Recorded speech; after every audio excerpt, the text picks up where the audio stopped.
Le continent africain possède le plus grand potentiel de développement agricole de la planète. Moins de la moitié de sa superficie est actuellement exploitée par l'agriculture. Et, d'autre part, le rendement par hectare possède une marge de progression considérable. Actuellement, il est le plus bas du monde, notamment dû à une difficulté d'accès aux intrants agricoles. La non-utilisation des intrants sur les cultures vivrières empêche ces dernières, c'est-à-dire ces cultures, d'exprimer leur pleine potentialité. Et du coup, ça rejaillit sur la productivité, sur le rendement. Et donc, il y a une baisse de la production alimentaire dans la région qui peut même conduire jusqu'à une insécurité alimentaire dans la zone.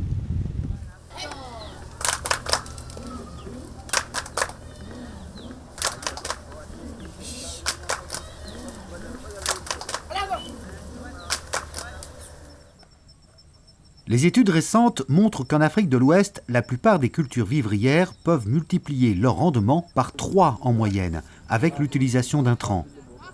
Mais ces produits sont hors de portée financière de ces agriculteurs aux ressources limitées. Un prêt bancaire ponctuel pour acheter des intrants est une solution économiquement viable, mais pour la plupart des producteurs, l'accès au crédit est un véritable chemin de croix. On vous demande votre acte de naissance, ensuite il faut le légaliser à la mairie, on vous demande des documents de propriété si vous avez une parcelle, et tout ça c'est cher. C'est épuisant et finalement on abandonne.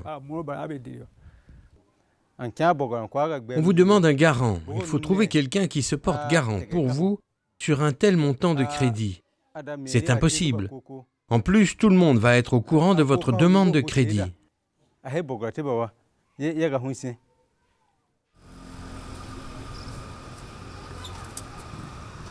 Les caisses locales de crédit agricole mutuel, les CLCAM, sont les principales institutions de microfinance dans le milieu rural béninois. Mais elles sont très réticentes à l'octroi de prêts pour l'agriculture vivrière. Les aléas climatiques, les fortes fluctuations des prix des denrées sur les marchés agricoles rendent l'opération trop risquée. Ils cherchent alors à se prémunir de ces risques en demandant des garanties importantes.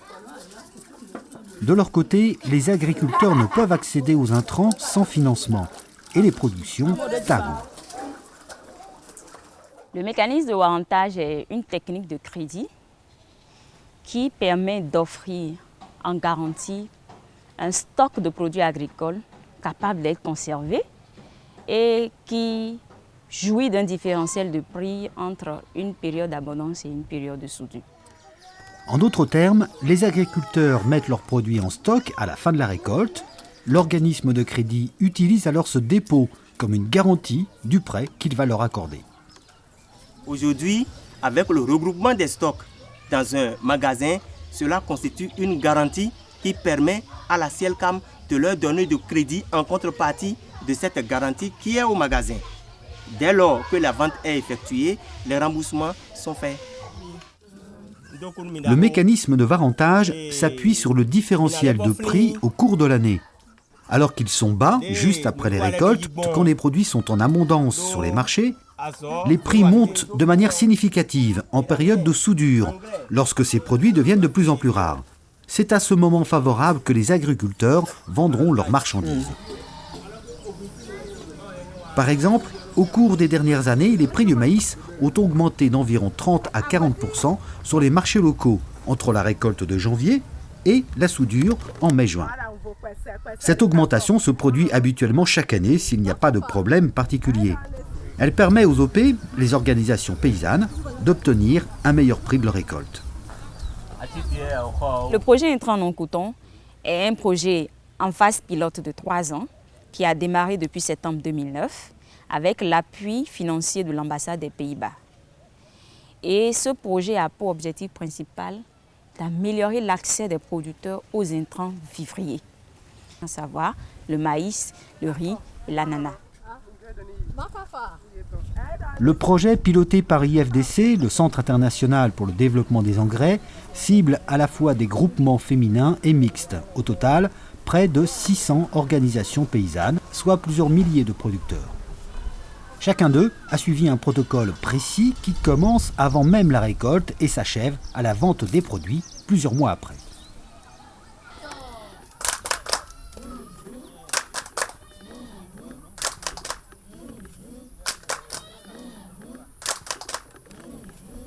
Le processus débute par la mise en place d'un plan d'affaires. Les organisations paysannes évaluent leurs besoins en intrants et le montant du crédit nécessaire pour l'acquisition de ces intrants. En fonction du crédit sollicité, ils déterminent la quantité de produits à stocker en garantie. Toutes ces informations sont transcrites dans le plan d'affaires et soumises à l'IMF. C'est le cas du groupement de femmes Kadoupe, situé dans la commune de Savé, dans le centre du pays. Le produit qu'on warrante, c'est le riz paddy. Sans le plan d'affaires, l'IMF ne peut pas nous faire de crédit. On a évalué le potentiel par rapport au marché. On a vu que la façon dont le marché va là, en s'informant au prix du marché, on a vu qu'on a de la potentialité à produire du riz. Et on a commencé d'abord par voir quels sont les coûts. C'est ce qu'on a mis dans le plan d'affaires, hein. Quels sont les coûts de notre production. On a essayé de calculer le coût de la production. On a essayé de voir de quoi on a besoin comme crédit. Et c'est ça qui a permis qu'on puisse mettre 5 tonnes de riz paddy en warrantage. Nous sommes à Davihoué, dans l'arrondissement de Djoto, commune Clécamé. Mon groupement, c'est AVW. Dans nous, notre plan d'affaires, c'est le niébé que nous avons pris, par exemple, pour mettre en garantie. Ça augmente plus. Chaque année, le niébé prend plus de prix que le maïs. C'est pourquoi nous préférons déposer le niébé. Oui.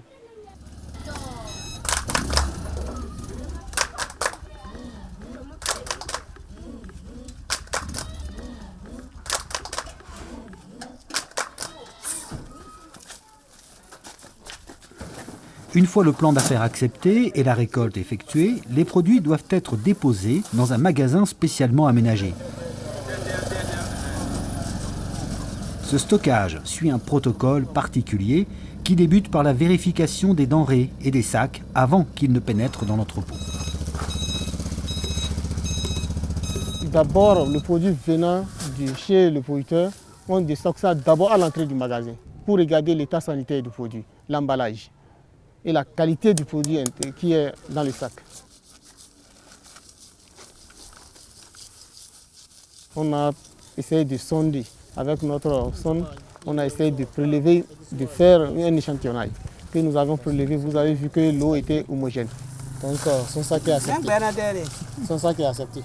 Il y a le deuxième tour qu'ils ont amené, mais la qualité n'y est pas. On a demandé au producteur de retirer son produit. Il y a les chansons. Le produit est déjà attaqué. Il y a l'apparition des chansons. Voilà. Vous voyez, le producteur retourne son lot à la maison. Donc nous on les prépare pour éviter l'attaque dans notre magasin. Le contrôleur prélève également des échantillons qui seront analysés et testés pour vérifier la variété et la qualité sanitaire des marchandises. L'entrepôt de stockage doit répondre à des normes de construction précises pour conserver la qualité des denrées. Nous sommes dans le magasin de Sekeremaro 1 dans la commune de Sinandé. Notre magasin qui se présente en bonne et due forme. Voici les trous d'aération qui permettent à nos produits de respirer correctement. Pour les conditions des magasins, il faut que la toiture soit hermétique, bien aérée et hermétique sans les trous pour éviter lors de la saison pluvieuse qu'il y ait pénétration de l'eau dans les magasins. Voici le sol, notre sol. C'est bien damé, bien compacté, donc cimenté. Et nos produits répondent encore à des normes parce que toujours si on respecte les normes de disposition, il faut déposer sur les palettes. Et nous disposons des palettes pour éviter que les produits soient en contact direct avec le sol. Parce qu'avec l'humidité relative, le produit en contact avec le sol se gâte vite. Les produits subissent 2 méthodes de conservation. Donc il y a la conservation chimique et la conservation biologique. Mais dans notre commune ici à Sinandé, nous on procède à la conservation biologique qui consiste à conserver le produit sans vanner après le grainage. Mais toutes les organisations paysannes n'ont pas les moyens de construire des entrepôts dans ces normes. Certaines adaptent les locaux existants au risque de ne pas respecter tous les critères de conservation.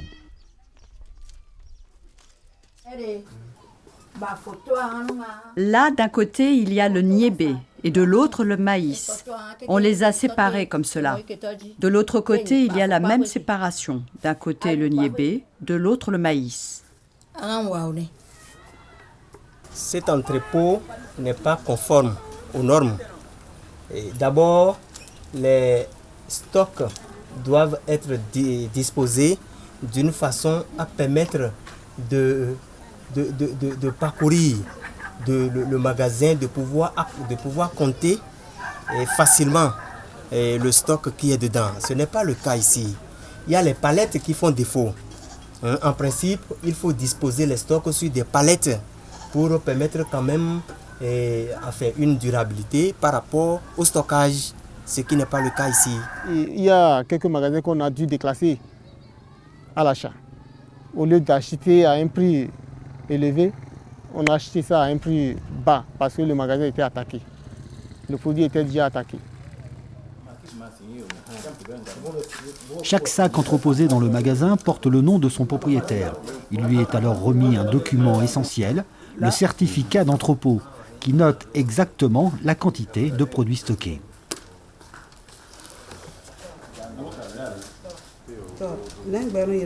C'est le reçu qui m'a été remis, qui note exactement la quantité de maïs que j'ai déposé. C'est ce document qui permettra l'obtention du prêt. Chaque partenaire en conserve un double.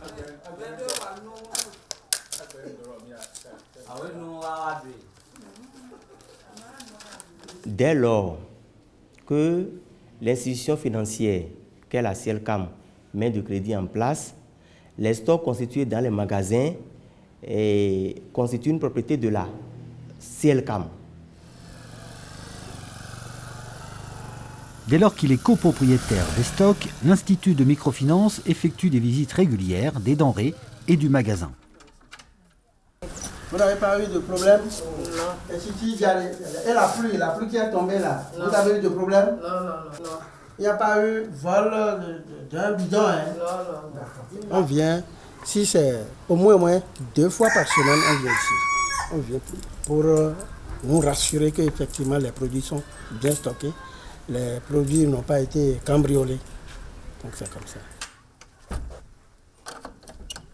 Tous les magasins sont fermés par une double serrure et chacun des partenaires ne possède qu'une seule clé. Ainsi, aucun ne peut pénétrer dans l'entrepôt sans la présence de l'autre. Une précaution indispensable pour sécuriser l'état des stocks.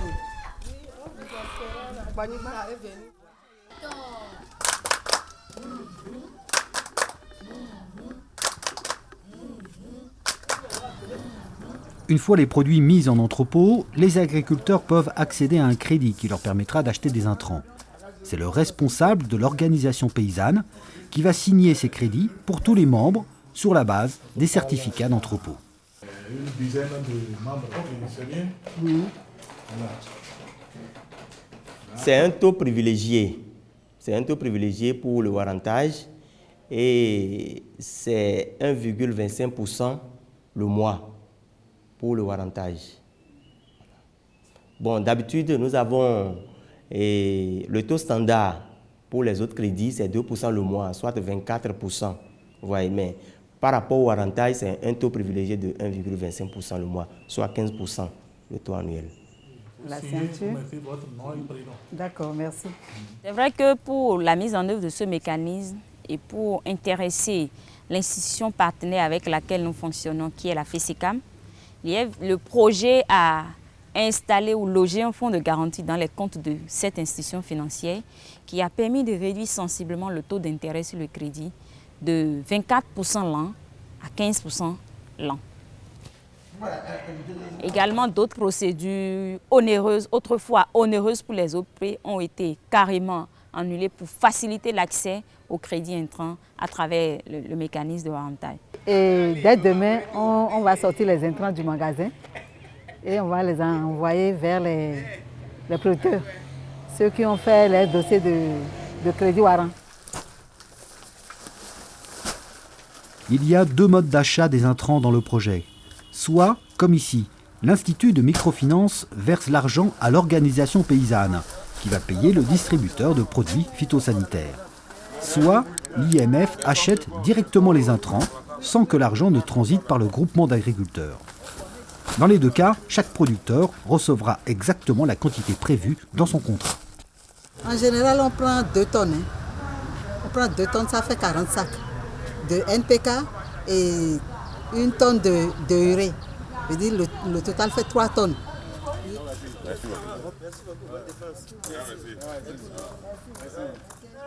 Au niveau du village, la distribution est effectuée par les responsables de l'organisation paysanne. Le groupement de femmes de Koulé-Kamné cultive principalement du maïs et un peu de niébé. Chacune d'elles a calculé précisément le nombre d'intrants nécessaires en fonction de la superficie cultivée. Chaque sac distribué est noté dans un carnet de gestion et signé par le producteur.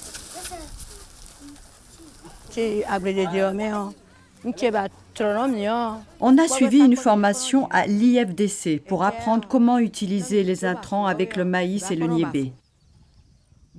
Maintenant, avec la pratique, nous avons pris l'habitude. Ce qui est certain est que cela a augmenté la quantité de produits récoltés.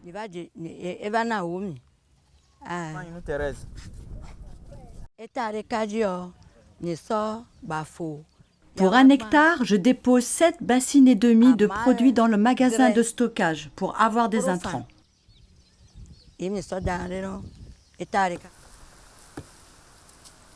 Un des avantages essentiels de ce mécanisme est qu'il permet aux agriculteurs de disposer des intrants exactement au moment où ils en ont besoin pour leur culture. Le prêt leur permet d'avoir les fonds nécessaires au moment opportun. Ensuite, le remboursement de crédit intervient à la vente du stock.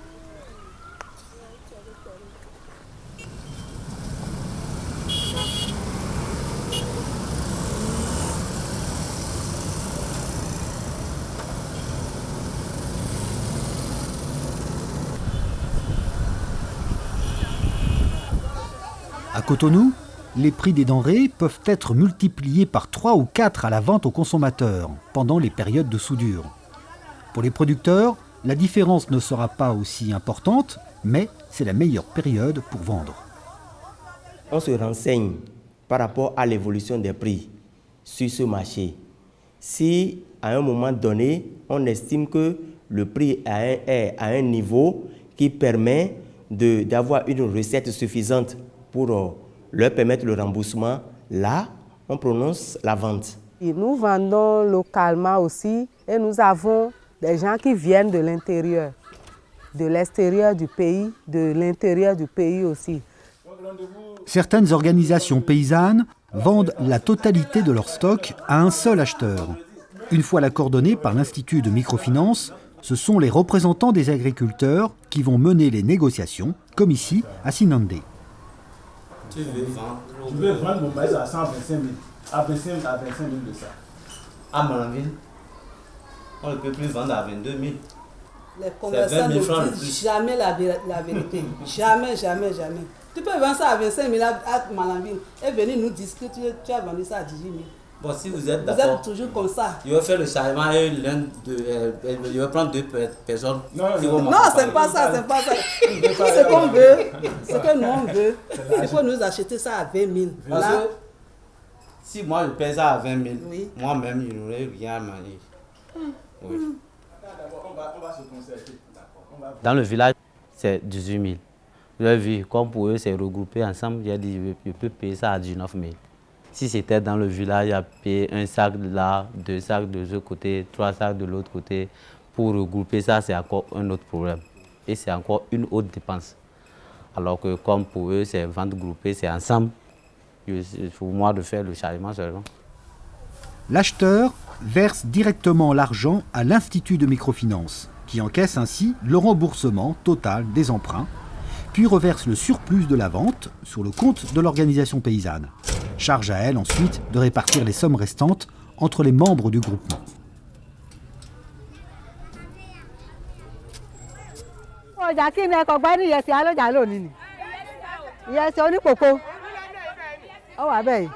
D'autres groupements paysans n'ont pas la chance d'avoir un acheteur unique. Sa recherche s'effectue alors sur les marchés et les produits sont vendus petit à petit. Ces femmes-là, leurs responsables viennent acheter le riz waranté. Le nombre de tonnages que ça vaut le coup là, nous on leur sort ça du magasin. On va verser l'argent au niveau de la CELCAM. Mais ce type de vente oblige les producteurs à déstocker au fur et à mesure et à effectuer eux-mêmes la transaction financière. C'est un processus plus compliqué, mais également plus risqué du point de vue de l'IMF. On est obligé, après l'ouverture, de permettre aux femmes d'envoyer au marché pour vendre. Et c'est après ça que les fonds sont envoyés au niveau de la CELCAM. Le risque là, c'est qu'il peut y avoir des femmes qui ne vont pas, après la vente, qui ne vont pas envoyer l'argent au niveau de l'IMF. Mais il faut dire que jusque-là, on n'a pas eu de problème majeur par rapport à ça. Après les ventes, les fonds sont déposés normalement. Mais le risque réside dans le fait qu'il faut leur permettre d'envoyer au marché, vendre, avant d'envoyer l'argent à la CELCAM. Malgré cette difficulté de commercialisation avec certains groupements, le mécanisme du varentage apporte des avantages significatifs à l'ensemble des partenaires du projet.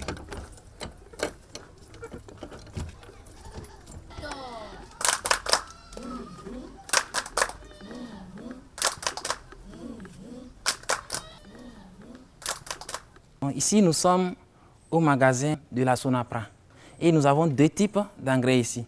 Nous avons le NPK-SB et l'urée. Malgré des retards de livraison dans quelques régions et qui ont pénalisé certaines organisations paysannes, c'est près de 230 millions de francs CFA d'intrants qui ont été livrés aux agriculteurs du projet. Pour les obtenir, les producteurs ont mis en stock plus de 1500 tonnes de denrées. Mais surtout, l'objectif de ces 3 années de phase pilote du projet portait principalement sur l'augmentation de la productivité et l'amélioration de la vie des agriculteurs.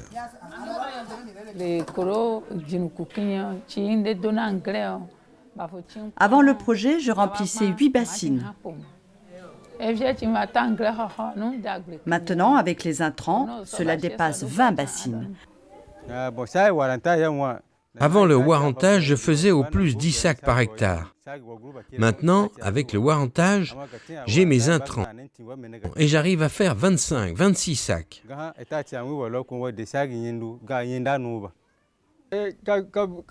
Cela a changé la scolarisation de mes enfants. Il y a une école privée ici et j'ai inscrit 2 de mes enfants. En moyenne, sur l'ensemble du projet, les rendements ont été multipliés entre 2 et 2,5 fois. La plupart des agriculteurs ont construit de nouveaux bâtiments, acheté des bêtes ou amélioré la scolarisation de leurs enfants. Pour le varentage, le partenaire financier, la CELCAM, enregistre un taux de remboursement des prêts proche de 100%. L'opération lui a aussi permis de renforcer sa position en milieu rural. L'institution financière qu'est la CELCAM, jusque-là, a un taux de pénétration faible de la population. Avec ces groupements qui disposent souvent de 10 à 15 personnes dans chaque groupement, ça permet à l'IMF d'agrandir ses membres ou sociétaires et cela nous permet d'aller à un taux de pénétration plus élevé. Pour autant, le mécanisme n'est pas exempt de risques. Il peut arriver que les prix ne montent pas, notamment à cause d'afflux de produits subventionnés sur le marché. En 2012, on a fait une mauvaise expérience de warrantage parce qu'on a été obligé d'aller chercher de l'argent ailleurs pour venir compléter avant de rembourser. Pourquoi? Parce que le gouvernement a subventionné du riz qu'il a mis, au lieu que nous on vend notre riz à 500 francs, mais le gouvernement a mis le riz à 200 le kilo. Ça fait que la population ne va que là où c'est moins cher.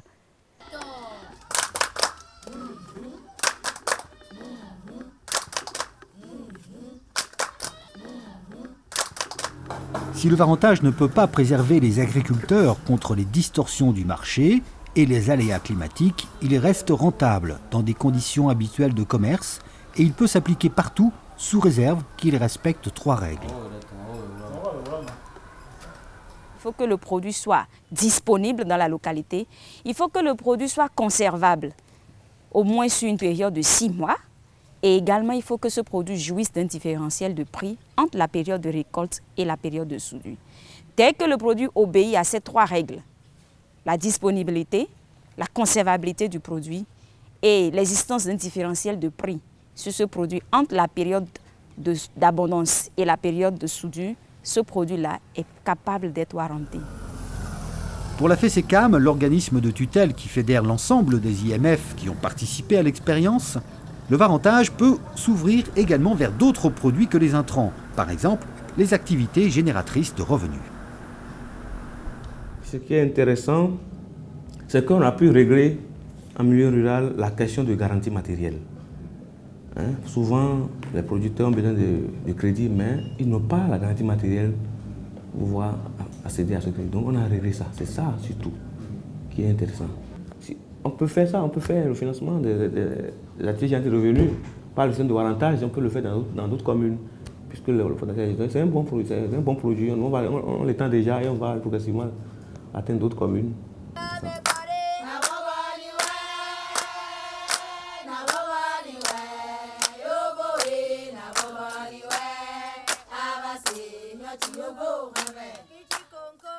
Le projet a démontré que le développement de l'agriculture africaine peut être réalisé avec les moyens du pays et ses structures locales.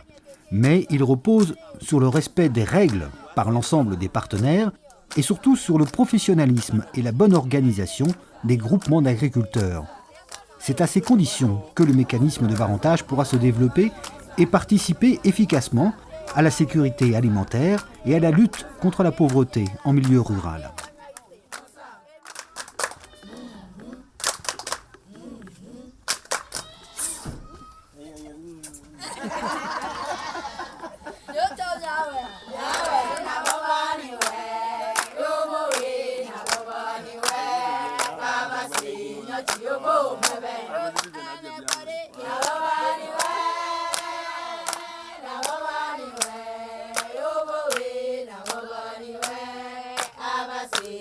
Yo